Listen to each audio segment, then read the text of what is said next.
Yep les amis, c'est Baki 187. Alors aujourd'hui on se retrouve pour la fameuse vidéo achat du mois.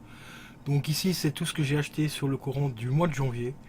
Bon, je sors la vidéo maintenant, il me manque juste deux petites choses, mais c'est pas grave, ça je les reporterai dans la vidéo de tout simplement du mois de février. Donc je vous retrouve tout de suite après le générique. Allez c'est parti, let's go.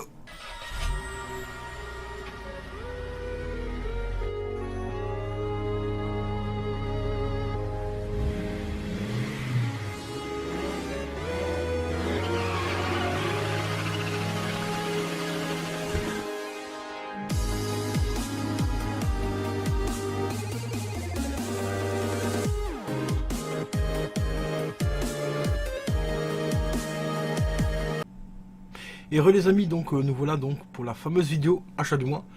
J'ai commencé par acheter, bon ici pas mal de trucs sont déjà déballés parce que j'ai eu un petit souci au niveau du montage avec la première vidéo, donc je vais la recommencer.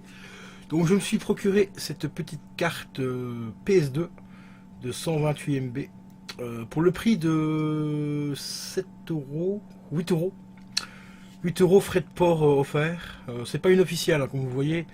C'est pas marqué Sony dessus ou quoi, désolé pour le focus. Hop, donc comme vous voyez, ce n'est pas marqué Sony, mais l'écriture est identique à Sony et tout, sauf que normalement, les cartes SD officielles noires comme ça, c'est marqué en bleu, et c'est marqué PlayStation, je crois, si je me rappelle bien dessus, en bleu. Donc ici, voilà, bon ici c'est la plus grosse que j'ai trouvée. Par contre, mettez-moi dans les commentaires, parce qu'il me semble qu'à l'époque, il y avait, la plus grosse faisait 1 giga, si je me rappelle bien. Mais il me semble que j'ai déjà vu des cartes PS2 de 1 giga. Après, je ne sais plus si c'était des cartes officielles ou des contrefaçons, comme celle-ci. Hein. Ici, c'est une contrefaçon. Mais bon, tant que ça fonctionne, 8 balles, ça passe largement. Bon, pour continuer dans la série des jeux PS2, il m'en manque donc juste un, mais ça, je vous le reporterai, comme je l'ai dit, dans la vidéo du mois de février, l'achat février. Donc ici, je me suis procuré deux petits jeux, franchement, assez sympathiques. Le premier, ça va rappeler pas mal de souvenirs à certaines personnes de ma génération. Le fameux Jackass The Game. Et celui-là, franchement, ça fait super plaisir de le rentrer.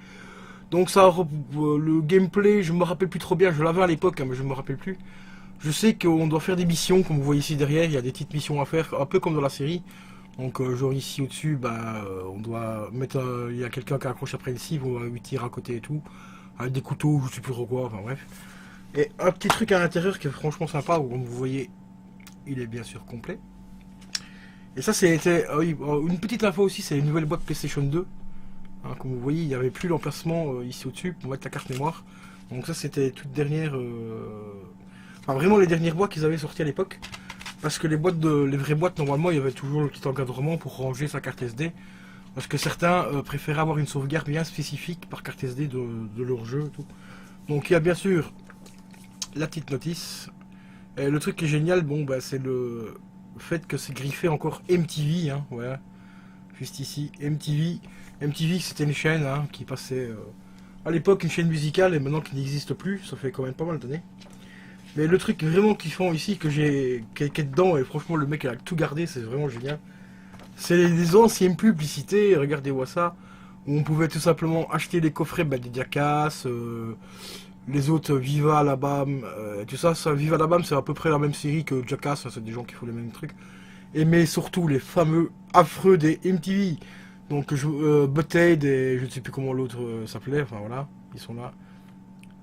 Beavis et Butthead, voilà, c'était en fait en français on les appelait les affreux d'MTV.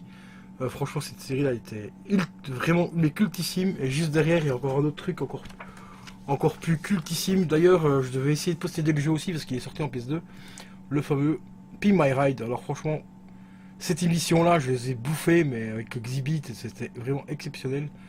Et un petit pub aussi pour le petit Sony Ericsson, hein, voilà, hop, qui est juste là. Et qui est franchement encore relativement stylé.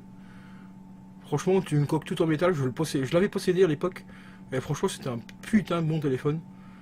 Coque entièrement en métal et tout, ils avaient lecteur MP3 et tout. Pour l'époque, c'était une tuerie quoi. Et franchement, un très très très bon téléphone aussi au passage. Puis je trouve que le design passe encore très bien. Malgré que maintenant on est beaucoup avec des écrans tactiles et tout ça, mais je trouve que celui-là il passe encore assez bien en métal brossé et tout. Il y a de la gueule. Donc voilà, le petit Jackass. Jackass que j'ai payé un petit peu moins de 10 euros. bon, je payais peut-être un petit peu cher. Celui-là, il provient de d'Amazon. Voilà, sur Amazon. Encore une fois, comme je dis, je suis pas vraiment fan d'Amazon parce que Amazon, vous payez un jeu 10 balles et vous avez rien à côté, quoi. Vous avez juste votre jeu, et encore quand les commandes elles passent. Hein, parce que j'ai toujours pas compris pourquoi les commandes n'étaient pas passées, mais bon, voilà. Mais j'ai quand même un petit truc à vous préciser par rapport à Amazon, mais c'est pas tout à fait Amazon, c'était plus le... c'est plus le vendeur en fait qui m'a fait vraiment un cadeau vraiment génial. Mais vraiment super génial, je vais vous expliquer ça dans quelques minutes. Ensuite, en PS2 toujours, je me suis procuré, et celui-là, je l'ai reçu ce matin, le Need for Speed Most Wanted, et ça c'est franchement une pure tuerie ce jeu. Et il est bien évidemment complet. Bon, ici malheureusement je l'ai en version Platinum, mais ça va, on ne voit pas trop que c'est une version Platinum. Et vous voyez en fait les fameuses cases que je vous disais au-dessus, donc pour ranger gentiment sa petite carte mémoire, voilà. Ça c'était quand même assez stylé pour l'époque. Voilà, pour ceux qui voulaient faire vraiment une sauvegarde bien spécifique pour chaque jeu avec une carte mémoire, ben on mettait la carte mémoire à l'intérieur. Et tout était rangé tranquillement, il n'y avait rien qui traînait. Donc je trouvais cette astuce plutôt pas mal. Donc après, par contre pour récupérer les cartes après, c'est un petit peu la merde. Voilà. Donc le Need for Speed, celui-là franchement c'est le meilleur parce que vous savez qu'ils l'ont ressorti également quelques années après sur PS3. Ils ont fait une nouvelle, enfin une espèce de suite ou je sais pas trop quoi, mais moi je le trouve vraiment pourri. Le meilleur pour moi c'est celui-là dans la série Most Wanted bien sûr. Hein. Celui-là franchement il est terrible. D'ailleurs dans les Need for Speed c'est celui-là mon préféré et le Underground 2 tout simplement.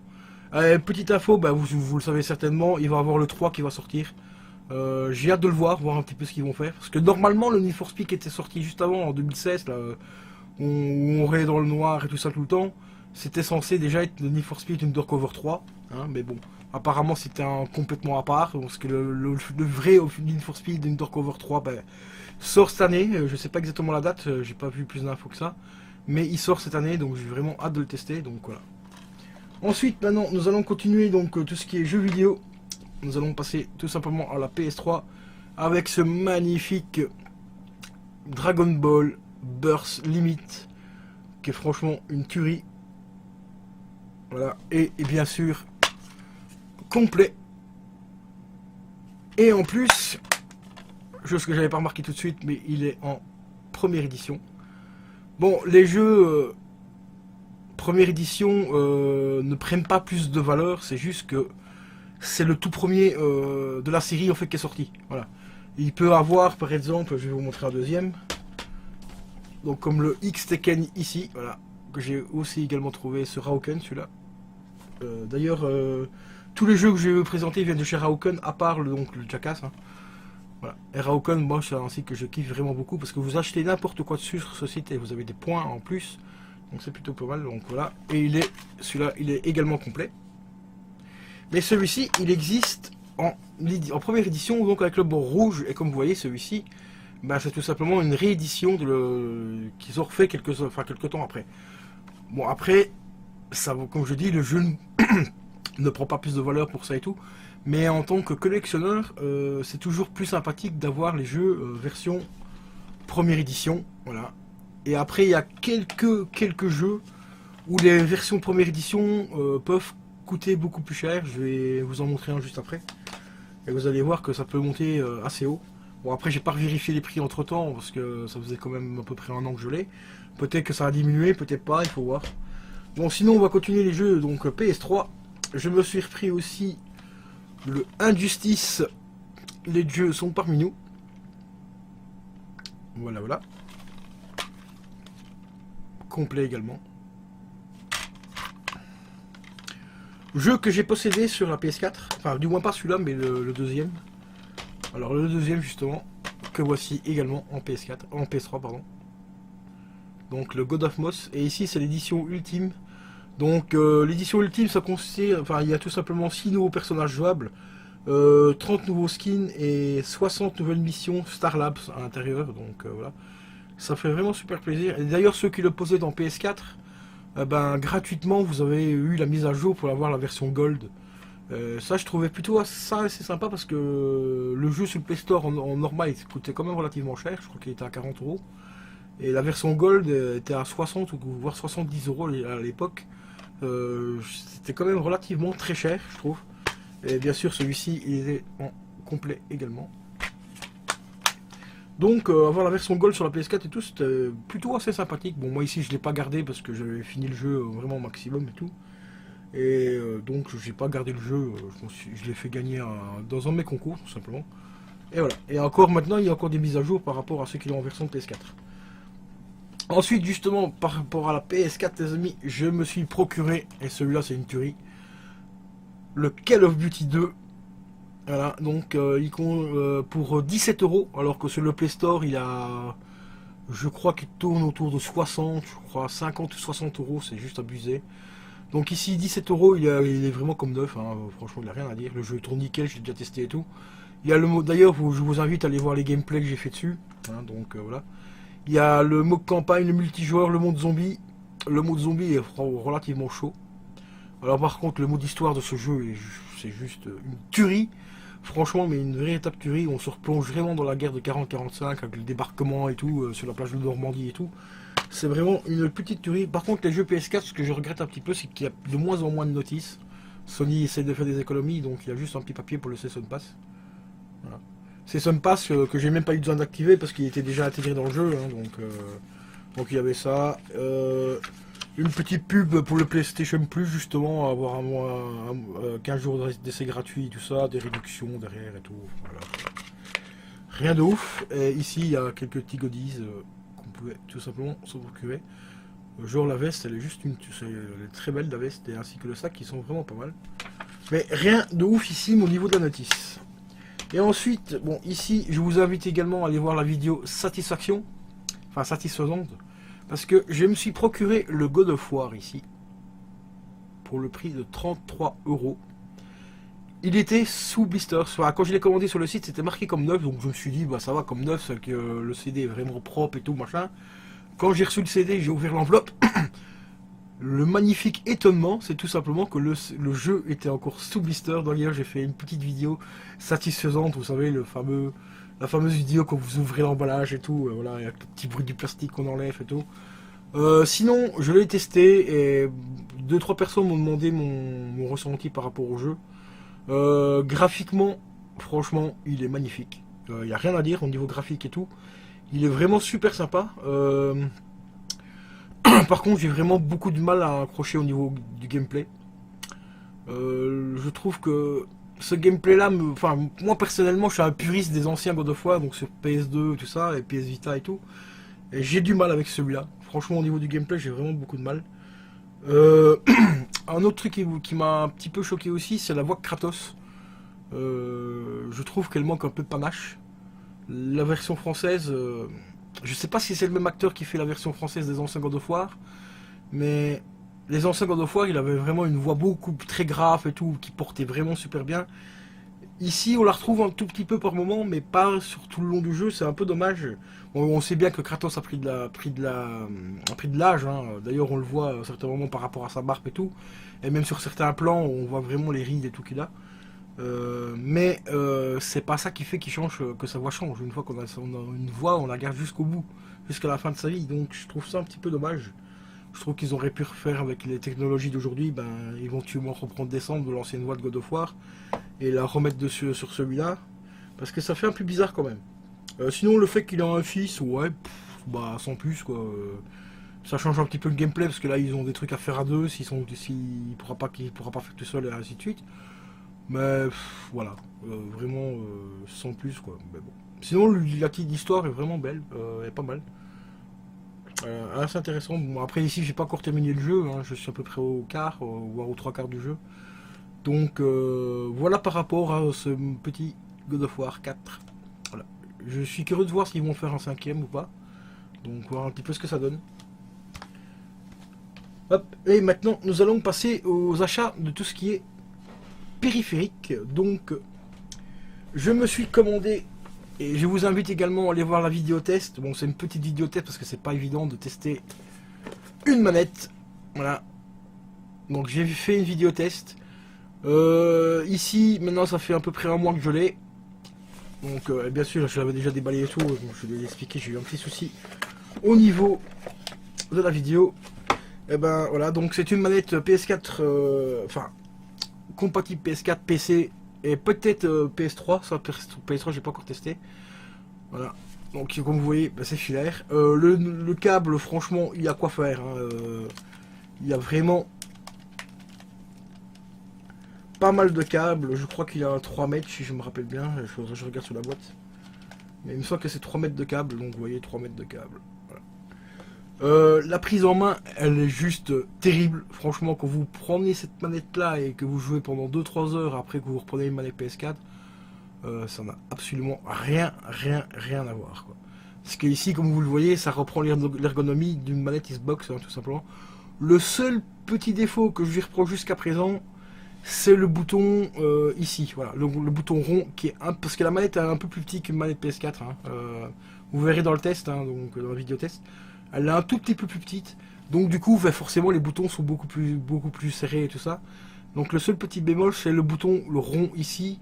Pour ceux qui ont des gros doigts, ben, on a un peu de mal à le choper parce qu'il est vraiment sur la tranche, donc vraiment positionné dans l'arrondi ici en fait de la manette. Donc, comme vous voyez, il est vraiment positionné dans l'arrondi, donc c'est un peu, des fois un petit peu compliqué à le choper. Bon, quand on joue comme ça va, mais quand on est en pleine action et tout, on a un petit peu tendance à taper un peu ici au milieu là, vous voyez. Vraiment ici, alors que le bouton, ben, il est carrément ici, quoi, il est là. On a tendance un petit peu à taper là. Bon, après un certain temps d'adaptation, on s'y habitue, on y arrive à tout.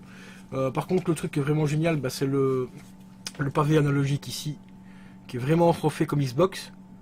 Voilà, avec les creux qui sont combles pour les jeux de Tekken et tout ça et compagnie. C'est vraiment une tuerie. Alors, un petit truc aussi que je ne savais pas, et d'ailleurs j'avais fait une dédicace à un pote. Il y a une mise à jour à faire sur PC. Donc vous avez la notice, enfin il faut aller sur le site officiel donc de la marque de la manette qui est Subsonic.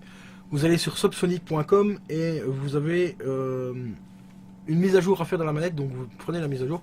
Après vous verrez il y a une petite manipulation à faire, vous devez appuyer sur le bouton ici, comme ça vers le haut, et je crois que c'est vers ici en appuyant ici sur le bouton là, pour l'activer quand elle est branchée sur PC, et puis après vous faites la mise à jour. C'est pour ça aussi qu'elle ne fonctionnait pas tout à fait au début sur PS4. Si vous ne faites pas la mise à jour, vous allez jouer peut-être 2-3 minutes, après elle va s'éteindre. Et pareil sur PC, elle ne fonctionnait pas. Donc ici sur PC, maintenant elle fonctionne nickel. Franchement, je compte peut-être même bien m'en racheter une deuxième comme ça pour le PC. Parce que j'ai toujours mon manette Xbox 360 qui est là. J'ai la deuxième qui est là-bas pour la bande d'arcade, quand des fois on joue à 3 ou 4 sur des jeux sur la bande d'arcade. Mais ma manette ici Xbox commence à venir à prendre vraiment de l'âge, hein. Ça fait presque 7-8 ans que je l'ai, je crois à peu près. Donc il faudrait temps que je repense à en racheter une. Alors je vais essayer de vous retrouver cette manette là d'occasion, parce qu'ici d'occasion, j'ai oublié de vous préciser le prix. Je l'ai acheté parce qu'elle était comme neuve, le mec l'a vendu parce qu'il avait tout simplement pas le bouton jack. Voilà, ici on ne peut pas brancher de casque sur la manette. Et c'est pour ça que le gars l'a revendu, à peine qu'il avait acheté, il l'a remis en vente.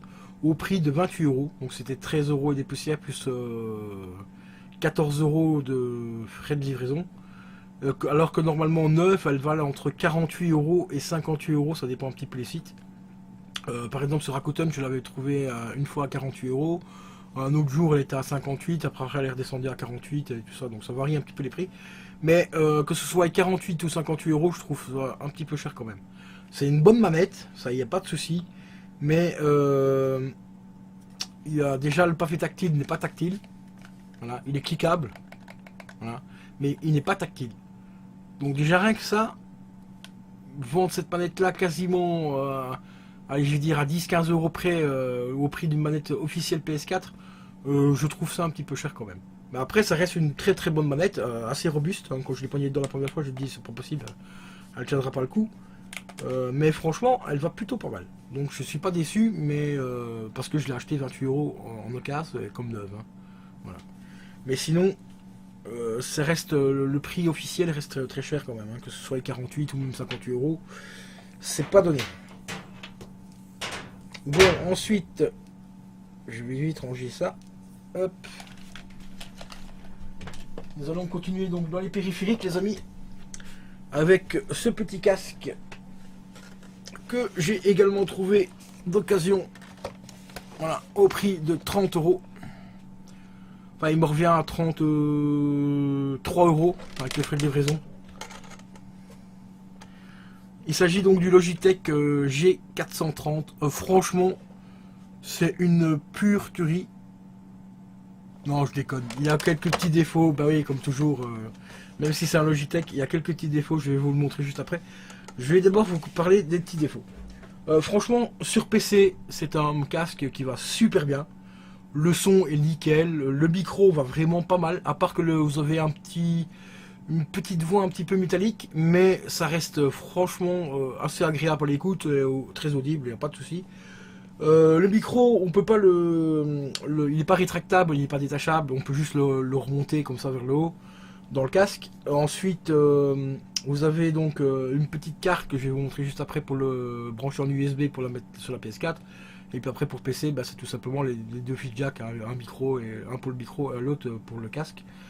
Il y a normalement le Surround 7.1. Sur PC, ouais, franchement, on ressent un petit peu un effet surround. J'ai essayé sur des films, également sur des PC, enfin sur des jeux PC. Franchement, pas mal du tout. Par contre, sur PS4, le truc que je regrette vraiment beaucoup, c'est le son. Voilà, le son est vraiment très très très faible. Moi, je pensais qu'on pouvait quand même améliorer un petit peu le son par rapport au casque et tout, même sans le mettant à fond. Sur certains jeux, on entend, mais pas très très très bien malheureusement. C'est pas comme si s'il était branché sur PC. Et ça, c'est vraiment le gros défaut que je lui reproche, parce que justement, on a du mal à entendre l'effet surround à 7 points avec le son aussi faible. Donc, je vais vous montrer ce petit casque vite fait, parce qu'il n'y a pas grand chose à vous montrer. Ah oui, neuf. J'ai reçu un petit commentaire, hein, parce que j'avais fait un test également dessus. Donc je vous invite à aller voir la chaîne pour aller voir le test du casque. Alors je sais pas qui c'est, mais apparemment il me connaît d'autre part que YouTube, parce qu'il m'a appelé par un autre pseudo. Alors mon cher ami, tu m'as dit que sur Amazon il était beaucoup moins cher parce qu'il était à 39,99 € et que toi tu l'avais trouvé à 45,25 € sur Rakuten. Je sais pas si tu vas voir les commentaires, mais je t'ai répondu parce que sur Rakuten il est exactement au même prix que 39,99 €. Hein. Donc avant de me mettre des commentaires de merde, je te conseille quand même juste d'aller faire un petit peu plus de recherche avant de raconter de la merde. Hein, ça c'était une petite aparté pour le monsieur qui m'a envoyé un magnifique commentaire. Donc ici, même si je l'ai payé d'occasion, il est quasiment neuf. Le seul petit truc qu'il y a pour dire que c'est vraiment un casque d'occasion, bah c'est les coussinets. Voilà, les coussinets ils sont un petit peu sales. Mais sinon le casque en lui-même il a rien. Il y avait juste un petit coup, l'autre jour je croyais que c'était un coup que j'avais déballé ici. Un petit coup blanc, mais en fait c'était juste de la poussière qui était un petit peu incrustée, je l'ai nettoyé. Et il est propre. Le casque, pareil aussi, il faut que je le renettoie ici parce que je m'en sers quand même un petit peu tous les jours. Donc il faut juste que je le renettoie, mais sinon il est comme neuf. Voilà, il est plutôt assez robuste, malgré que ça a l'air un peu cheap. Par contre, au niveau de l'arceau, il sert quand même franchement pas mal la tête. C'est le seul petit défaut aussi que je pourrais lui apporter au niveau du casque en lui-même. Les mousses, on peut les changer, vous pouvez les enlever pour les nettoyer, on peut les changer. Il y a des kits qui sont disponibles sur des sites hein, comme Rakuten ou Amazon et tout ça. Vous pouvez acheter vous pouvez changer de couleur aussi également. Ici c'est les mousses d'origine, hein, bleu, comme l'arceau est bleu en dessous. Par contre l'arceau, je pense qu'ici normalement il y a moyen de changer aussi. Mais moi pour l'instant j'ai trouvé que des mousses pour les oreilles. Je compte d'ailleurs peut-être les changer, comme ça je pourrais, si un jour elles sont trop sales, eh ben, je peux les nettoyer et comme ça j'ai une paire d'autres mousses. Ça coûte 7 € sur Rakuten, parce qu'il n'y a que là j'ai regardé pour les prix. 7 balles, ouais, ça va pour une paire de mousses de remplacement, ça va, c'est pas très cher. Donc quand vous le portez, bah, il se positionne tout simplement comme ceci, vous voyez, il tient relativement bien, vous pouvez bouger et tout, il bouge pas du tout. Vous avez une petite molette ici, bah, la petite molette c'est classique hein, pour régler le son, voilà, au maximum, couper le son du micro, baisser le son du casque, pardon. Pour couper le son du micro, c'est juste ici, vous faites comme ça, le micro est coupé, vous le relevez, il est allumé. Ensuite, vous avez donc la fameuse petite carte ici que je vous expliquais, voilà. vous branchez donc le casque, le micro et vous rebranchez en USB tout simplement sur la PS4. Et après, si vous voulez brancher sur PC, eh ben, vous branchez tout simplement sur PC. Par contre, il y a un petit truc qui est vraiment génial. C'est quand vous le branchez sur PC, ça ne le fait pas malheureusement sur PS4, mais sur le PC ça le fait. Quand vous parlez dans le micro, eh ben, vous entendez votre voix dans le casque. Et ça, c'est vraiment super cool. Ça vous évite de parler comme un gros malade. Parce que quand vous avez un casque sur la tête, en général, on a toujours tendance à parler beaucoup plus fort. Parce qu'on ne s'entend plus parler à cause du casque. Donc, on a toujours tendance à parler un peu plus fort dans le casque. Et ici, quand on le branche sur PC, eh ben, on s'entend parler dans le casque. Et ça, c'est pas mal. Et ça peut même servir aussi comme pour chanter, tout simplement. Parce qu'on s'entend, donc on peut se corriger, tout ça. Donc c'est vraiment super cool. Et comme vous voyez, le micro, ici, il est là. Voilà. Et on peut le remonter comme ça. Après, vous pouvez le descendre vraiment jusqu'ici au maximum. En le mettant ici, le son passe très bien. Moi, avant, les premiers tests, je l'avais mis ici. Et voilà, j'avais plié à peu près comme ça ici. Et c'est... Pas mal de gens m'ont dit qu'on m'entendait un peu trop fort et fort respirer aussi. Donc maintenant, je le mets à peu près à cette distance-là. Ou alors, je le descends carrément ici. Et je peux éventuellement le ramener un petit peu comme ceci, et comme ça, ça devrait être plus ou moins correct, ça va. Mais le micro, franchement, très bonne qualité. Franchement, j'étais vraiment surpris. Parce qu'avant, j'utilisais un casque de ce genre-là, un casque bouchon avec le petit micro ici intégré dedans. Voilà, il est juste là. Mais j'aime pas trop parce que ça s'accroche ici au niveau de la cravate. Quand on bouge un petit peu, ça frotte et tout, c'est vraiment super chiant. Que ici ça va encore. Les frottements, il n'y en a pas beaucoup, à part de temps en temps le câble qui passe un petit peu ici sur les vêtements, mais sinon ça passe.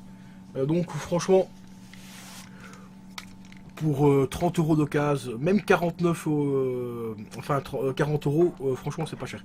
Parce qu'avant il était quand même relativement beaucoup plus cher, je l'ai vu sur un site belge, Mediamart, pour ceux qui connaissent, il était à 80 €. 80 €, il les vaut vraiment largement pas. Pour 80 €, prenez-vous un HyperX. Le Cloud 2 par exemple, ça les HyperX Cloud 2 c'est juste une tuerie, j'ai un pote qui l'a. Ça c'est le nec plus ultra en casque. Enfin, du moins dans les HyperX que je connais. Le Cloud 2, c'est le Cloud 2 Alpha je crois, si je me rappelle bien la référence. Celui-là c'est juste une pure tuerie. Mais c'est... Voilà quoi, s'il n'y a rien de tel. Donc voilà. Au niveau des périphériques, nous avons terminé. Maintenant nous allons passer tout simplement... Hop, je vais mettre ça là-bas. Aux achats des vinyles. Parce que vous savez que je suis un grand fan de vinyle. Et c'est justement par rapport à ça que je devais revenir. Par rapport au site donc Amazon. Mais c'est pas le site Amazon que je vais remercier, je vais vraiment remercier le vendeur qui m'a vendu un vinyle. Bon, nous allons commencer d'abord par le premier vinyle que j'ai reçu aujourd'hui. Voilà, le Linkin Park Réanimation. Et celui-là, il est exceptionnel aussi, franchement. Celui-là, par contre, j'ai été surpris parce que je ne l'ai pas payé très cher, je l'ai payé un peu moins de 20 €. C'est un double album, comme d'habitude. Voilà, Linkin Park, c'est souvent des doubles albums. J'ai été surpris parce que celui-là je l'ai écouté mais des centaines de fois sur CD. Ici c'est vraiment la qualité vinyle parce qu'il y a plein de petits détails que je n'avais jamais remarqué ou entendu du moins sur la version CD. Donc c'est bien la preuve encore une fois pour les gens qui disent que le vinyle c'est pas exceptionnel au niveau de l'écoute, que le CD est beaucoup mieux. Non, le vinyle est beaucoup mieux, il y a beaucoup plus de détails, je suis désolé. Le CD c'est de la merde. Pour moi maintenant réécouter un CD ça me fait un peu mal au cul. Parce que voilà. Le vinyle c'est la base les gars. Et en plus le vinyle comme dirait un de mes potes. Enfin c'est pas un pote mais c'est un collectionneur de vinyle aussi. Donc je le considère comme un pote. Qui s'appelle Monsieur Vinyle. D'ailleurs je vous conseille d'aller voir sa chaîne. Monsieur Vinyle. Et il y a un de ses amis qui a dit un jour. C'est lui ou un de ses amis je ne sais plus. Il a dit le vinyle c'est le top du top. Pourquoi? Parce qu'on prend le temps d'écouter sa musique. C'est-à-dire qu'en fait on est dans un monde qui va tellement vite qu'on n'a plus le temps, on n'a plus le temps d'apprécier les choses. Qu'ici un vinyle, vous voyez par exemple, je vais vous donner un exemple très simple. Vous prenez un CD, Et je l'ai pas fait exprès, hein. Je prends le premier CD qui tombe sur la main, c'est Linkin Park. Vous prenez un CD, vous ouvrez le CD, voilà, boum. Vous prenez votre CD, vous le mettez dans votre lecteur, tac. Voilà, c'est bon, vous appuyez play et vous écoutez le CD. La première piste vous plaît pas, vous appuyez avec votre télécommande ou votre souris, ça dépend si vous passez par un téléphone ou un PC ou peu importe. Bah vous zappez la première chanson. La deuxième vous plaît pas, vous la zappez. La troisième, ah elle vous plaît, vous l'écoutez. La quatrième vous plaît aussi, vous l'écoutez. La cinquième, vous pouvez la passer aussi. Et ben ici, avec un vinyle, on prend le temps d'écouter déjà, on prend le temps déjà d'admirer déjà la pochette parce que les pochettes, franchement, ça vaut pas un CD, je suis désolé. Voilà. Voilà. CD fini, terminé, à part la petite notice à l'intérieur. Mais le vinyle, on voit déjà, on voit tout directement. Une magnifique pochette. Très grande taille et tout, ça claque. Quand on l'ouvre, ça dépend des vinyles aussi. Hein. Il y en a certains qui n'y a pas grand chose, comme celui-ci, il n'y a pas énormément de choses à l'intérieur. Mais ici, voilà, quelques lithographies et tout. Et derrière, on a les titres. Tout simplement. Mais déjà, on doit prendre le temps de prendre le vinyle, de sortir la sous-pochette. Bon, ici, je vais pas tout faire. Hein. Sortir la sous-pochette, ensuite sortir le vinyle, prendre le temps de la déposer délicatement sur votre platine et prendre le temps de bien déposer le bras de votre platine délicatement, appuyer sur play et on se pose dans son fauteuil parce qu'on ne peut pas passer les chansons. Voilà. Tout simplement.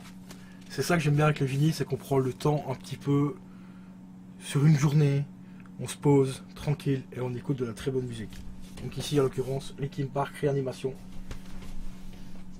Magnifique album. Ensuite, autre album que franchement celui-là, j'ai kiffé, j'ai frissonné quand je l'ai ouvert et tout. Le fameux Nirvana Unplugged in the New York. Donc c'est le concert en fait qui a été diffusé pendant des années et des années sur MTV en boucle. Et franchement pour moi c'est un des meilleurs concerts qu'il ait fait. Concert acoustique et tout. Ce vinyle là franchement j'en ai d'énormes souvenirs avec, avec le vinyle, en temps avec aussi le CD, pareil aussi avec la chaîne MTV. Je l'ai écouté et réécouté cet album, c'est un truc de fou, c'est un des meilleurs. Et comme vous voyez ici, avec les albums simples, parce qu'ici c'est un simple album, j'essaie de garder le plastique. Vous voyez, quand vous achetez, vous avez le plastique de protection. Bah, ici j'essaie de garder le plastique, je fais juste une petite découpe ici pour sortir le vinyle, et puis voilà. Enfin voilà, donc ça c'était le petit Nirvana. Commandé également sur Amazon. Les vinyles, je les commande principalement sur Amazon parce qu'ils sont pas très chers. En général, il n'y a pas trop de frais de douane comparé à eBay par exemple. Comme ceux qui ont vu la vidéo où j'ai reçu le vinyle de Retour vers le futur, payé 44 € sur eBay et après je me suis ramassé 23,80 € de frais de douane. Ça a fait mal au cul aussi. Bon, sinon maintenant nous allons revenir un petit peu par rapport aux vendeurs de Price Minister. Alors, j'ai été vraiment agréablement surpris ce matin, parce que ce matin j'ai reçu une boîte d'Amazon, mais une boîte, mais comme ça, haute comme ça. En fait, il y a quelques mois, j'avais commandé un album, je vais vous montrer, voilà, il est juste ici. Donc l'album de The Crow, que voici. Voilà, au prix de 21 € et des poussières. Et je ne l'avais pas reçu. C'était marqué en livraison. Dernier jour vraiment possible, c'était le, je crois, mercredi passé. Donc j'ai envoyé un mail, un message au vendeur, directement par le site d'Amazon, et le mec m'a dit, il n'y a pas de souci, on va vous rembourser. Bah ok, bah, je dis merci, ok, voilà, j'étais remboursé. Et il y a, quoi, c'était vendredi, ouais, vendredi matin, j'ai enfin reçu l'album. J'ai reçu l'album. En fait, j'en avais commandé deux d'albums, parce que vous allez me dire, ouais, mais tu l'avais déjà reçu parce que vous l'avez déjà vu en vidéo. J'en avais commandé deux. Il y en avait un pour moi et un autre pour un pote, mais l'autre pour un pote, je l'ai commandé sur un autre site parce que ici, il était plus disponible sur Amazon. Et donc, moi, le mien sur Amazon, je ne l'ai pas reçu. Donc, j'ai envoyé le mail et tout. Le mec m'a remboursé 21 €. Au bout de 2 jours, d'ailleurs, c'était relativement vite pour le faire rembourser.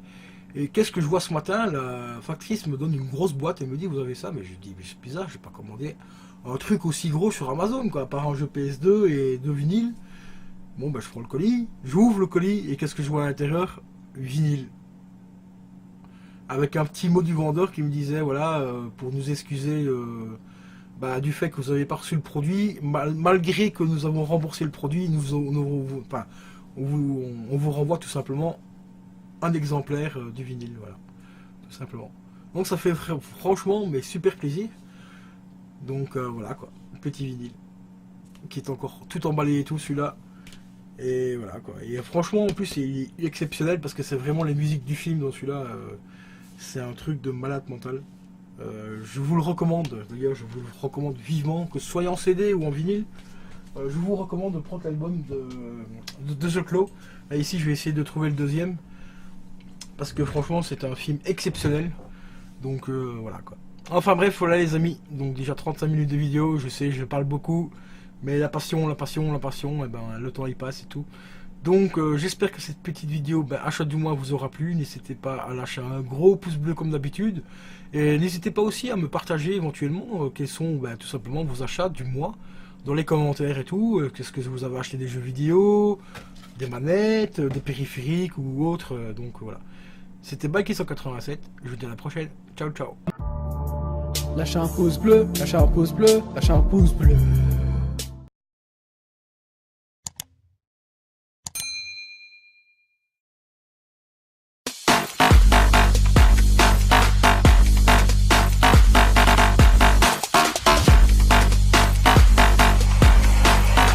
I said I'm moving too far.